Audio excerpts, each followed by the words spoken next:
წუხელსაღამოს ზუგდიდის ცენტრში საქართველოს პოსტის თანამშრომელი ალექსანდრე მოლაშხიაცემეს. Როგორ დაზარალებული განმარტავს მას ზუგდიდის გამგეობის თანამშრომელი თემურ თოდუა და ასევე ქართული ოცნების ახალგაზრდული ფრთის წევრი გიორგი ჯანაშია ქალაქის ცენტრში თავს დაესხა და სცემა. დაზარალებულის განცხადებით თემურ თოდუა საკრებულოს თავმჯდომარის ლაშა გოგიას ცოლი-ძმაა და შემთხვევის დროს გოგია სამსახურებრივი ავტომობილით გადაადგილდებოდა.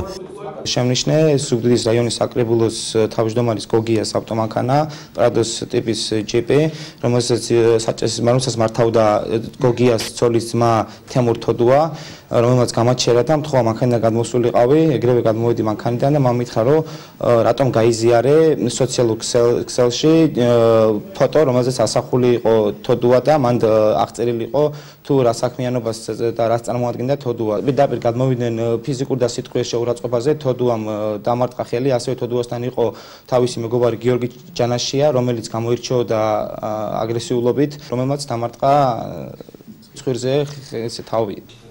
საკრებულოს დამოუკიდებელმა დეპუტატმა კახამიქაიამ წუხელო მომხდარ ფაქტზე კომენტარი გააკეთა. მისი განცხადებით მოლაშხია სწორედ სიმართლისთვის დაისაჯა.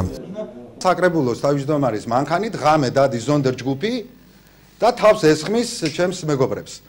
მე ხლა ერთი რაღაცა მინდა ვიკითხო.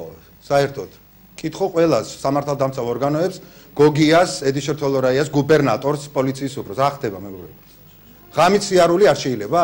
ზუგდიდში, მერიაში და გამგეობაში რომ ნარკომანები მუშაობენ, პირდაპირ ვაცხადებ. მთელი საქართველოს წინაშე. და მივმართავ ხელისუფლებას. მოიძიეთ მეგობრებო. მერის და გამგეობის თანამშრომლები. იქ ნარკომანები მუშაობენ.